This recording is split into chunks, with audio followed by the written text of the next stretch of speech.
Wow. Wow. Wow. Not easy to watch, and that's just how it should be. I hear that a lot, like, oh, it's really hard to watch. And it's like, yeah, try living it for 528 years. These people have, yeah. Now, just one technical point. I saw that it was Finnish, basically television. So tell me how you made that relationship and what it meant. So we knew we weren't going to get support in the U.S. In fact, the first big meeting that I had in Hollywood, the guy literally put his feet up on the desk like in a movie and said, you know, this will be career suicide for you. And, you know, is this really your problem anyway? And I was like, it just flew out of my mouth. I said, I was born white in the United States and therefore with privileges unfathomable to the people in this film. And yeah, it's more my problem than anyone's to tell this, to give them that opportunity. And we faced a lot of obstacles. Cannes Film Festival said, hey, it's a great film. You know, if you find an A-list man to vouch for you ladies, we'll let you in. It just on and on. So I had lived in Finland for a few years, and I decided to appeal to them. They're known for their humanitarian causes, etc. And my partner over there, Sophia Ehrenruth, helped met Wiley, and they backed the film. Finnish Film Foundation came on board, AVAC. We're really proud to be the first U.S. production to receive this, or I guess I'm the first U.S. director, and only the third woman to receive the backing. The fact that it was women in this film made it tough. It was a tough sell, put it that way. Wow. So tell me how you came to the project in the first place. I was living and working in Honduras, covering similar stories of horrible things with land rights and women there as well, leading the charge. And my parents sent me Amy Goodman's footage. They sent me links, and my dad said, you know, you've been in Honduras now for years, why aren't you coming home and covering this? And it just really hit me. And 24 hours later, I was boarding a plane, meeting Pearl Daniel Means, my co-producer. Didn't even have the money to pay the camera guy or to get the rental car when I took off. By the time I landed, I had enough. We crowdfunded the film initially. So 1,700 people in 40-some countries. We knew that was the only way to get it started. Yeah. And we were really just going, we'd raise more money, we'd shoot again. So crowdfunding, for anybody who doesn't know, who knows about crowdfunding, Kickstarter, Indiegogo, is a way in which a filmmaker, or basically an inventor or a play producer, can put a project out and appeal to a large public, including their own circles of friends, to support it. So 1,700 donors. Those are the names. Okay. Well, that's part of why I just said, you can cut it. It's 7.5 minutes of this. Plus 300 want to remain anonymous. Yes. Okay. Yes. Well, and so how much did you raise through crowdfunding?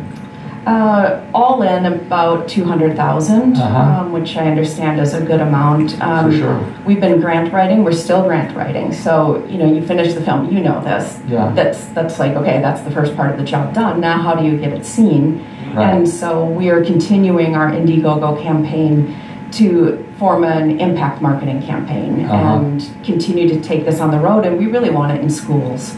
Sure, absolutely. Well, one of the things that's remarkable about it is that it provides a contemporaneous portrait of, you know, Indigenous Americans, which really we don't have much contact or material to really see in this situation. But you also go off on a couple of different sidebars to talk about the boarding schools and give us a picture of how people are living and get a sense of families.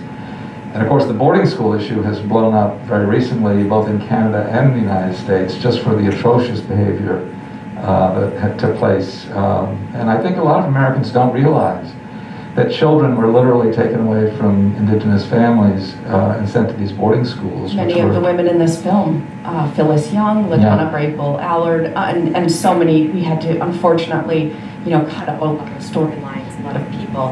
And they were all the product of boarding schools. And so I visited cemeteries in the United States. I've been to a few of them now.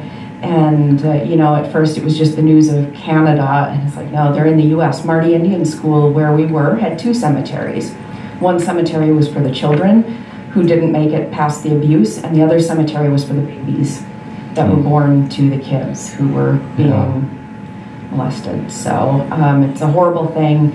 As you saw with little Mackenzie being taken out of the home, that still happens. And you know, she was gone for 3.5 years, and her grandparents wanted her, but you know, she got put in a white Christian home.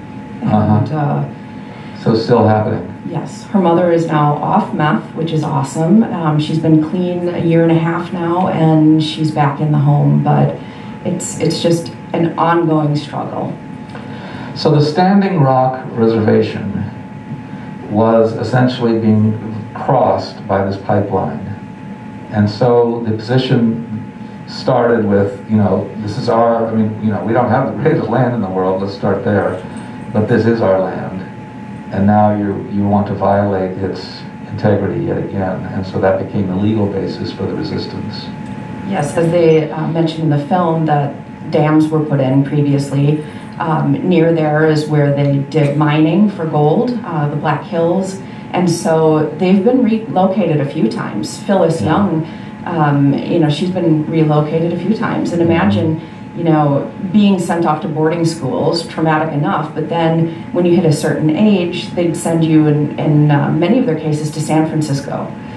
And in the city after you come from that. And it's just it's a difficult thing, and yet I'm so inspired by their resilience. And I think, to me, every time I got a no, or I got a lot of death threats, I got a lot of hate mail, that sort of thing, I just thought, well, who am I to complain, really? Look at what they go through, and they still got up every day and still fought, and they're still fighting. It's really remarkable what they've accomplished.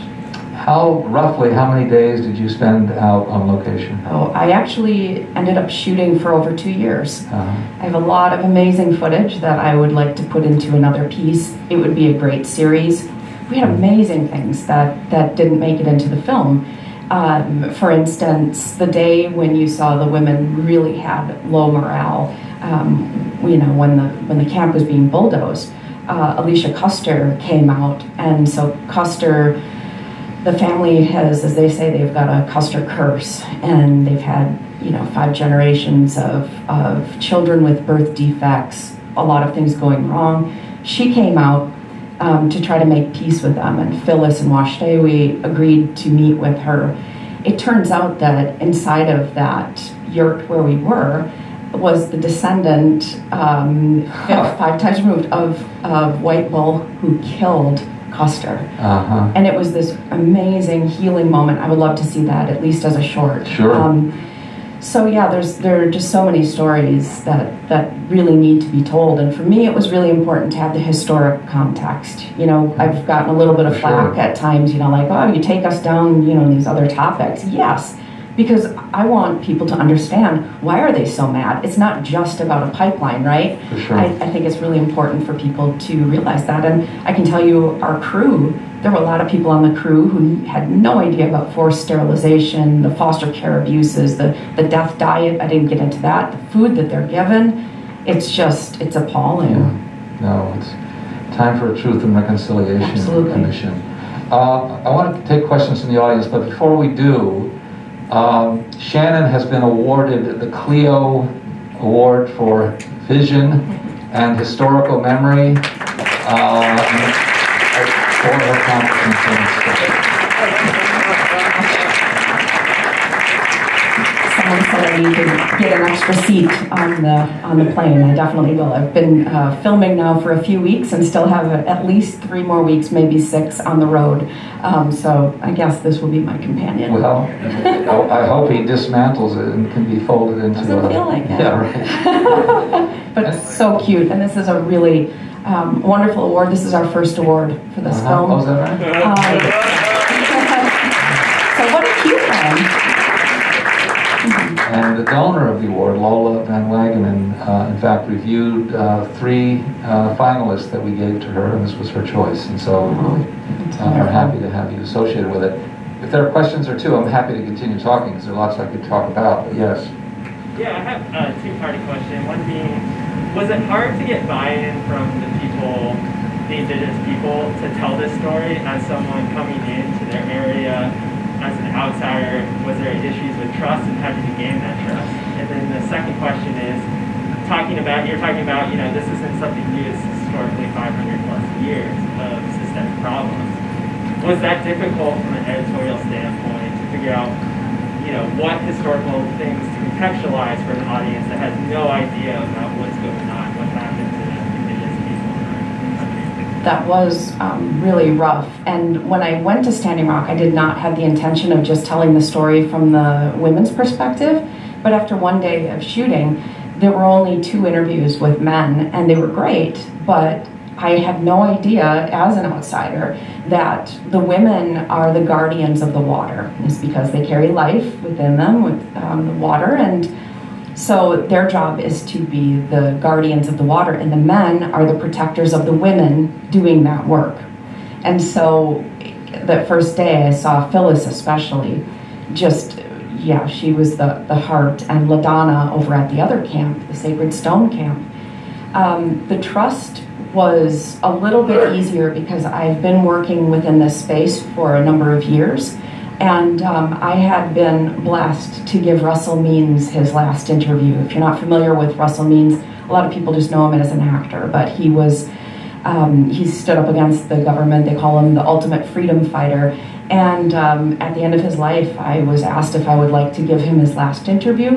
Because I did that, Phyllis trusted me. The younger women didn't. Washday was like, I'm not talking to her. You can imagine, right? And Phyllis said, you will talk to her. If my brother trusted her, then you can.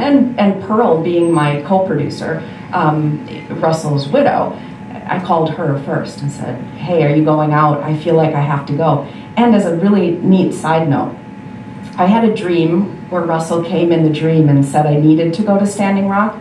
That night when I had first got the feeling that I needed to go, that same day back in New Mexico, Pearl got struck by lightning in her stomach while sitting at her desk working. And Russell had always said that he would come back as lightning and he'd strike the White House, which he did. They say it was Russell who struck the White House, but she felt that that was her being prompted to go to Standing Rock. We got the same call at the same time, and one of the first things that someone said to me out there is, did Russell come to you too? And so who knows where all of this originates, but it did feel like something far greater than myself. And so earning the trust was crucial, and then continuing to earn it. I don't know, maybe 2 of the women didn't drop out. At some point they kept, like, I'm not comfortable. And more than them not trusting, the issue was that in their way, there's not one person who's more important than all the rest. And so they weren't comfortable with the cameras being on them. And they'd say, why don't you film with so-and-so or so-and-so? And so, yes, I was really thankful that they stuck it out and let me follow them for more than 2 years. Yeah, absolutely. And Russell Means was the co-founder of the American Indian Movement, a very charismatic guy who Hollywood laid eyes on him and said, come work for us, but was involved with the takeover at Wounded Knee. That was 1973. Yes, I was conceived on the first day of Wounded Knee, wow. Which the Lakota also liked that little tidbit. My parents were very active in these issues. I don't know, I guess, I don't want to think about that, but it was a good day. And those women that you're seeing, they were at Wounded Knee, the older ones, they were there. And Madonna Thunderhawk, who played a smaller role in the film, she was shot at, her son was shot at, they had a station wagon and it was shot out, and there were just so many stories there. Yeah. Well, there were like 26 people killed at Wounded Knee over the period of time. It was really a pretty intense fight. One more question. Anybody has one? Where's the film headed? Oh, here we go. Yes. I'm curious. You're there with these people during such intimate moments, and I imagine that you got to know them pretty well. Where did you draw that line between being an observer and a filmmaker and then being somebody who was experiencing it? Where did you draw the line between being an observer of all of this and a participant? It's a great question. While I was out there, I was really focused on capturing the story. and there was a lot of distraction around, right? We were, you know, run off the road by the helicopter, the yellow helicopter called Custer. We had armored vehicles, you know, swerving at us on the road. Like I said, a lot of threats, that sort of thing. So there were a lot of distractions, but I really, when I'm working, it's like I leave, I'm not even there. And I want to be a great channel for bringing, it's not about me, you know, I want their story. So I kept saying, what do you want to talk about? What do you want this to be? And so during the days, or if we were shooting at night, it was really easy. Then at night, or, you know, sometimes wee hours of the morning, when they would contact me with needs, you know, because they knew that I was connected, let's say, to Finland, and so there's a constant need for support. And little things like getting them to Washington, D.C. They didn't have the means to do that. When we went to Cannes, we ended up going to Cannes, and the women actually pooled their change. They sold their husbands' rifles. They were selling ribbon skirts to get there, and it's really beautiful now that this is their film. And the reason why they're not here today is because they're all off doing really incredible things.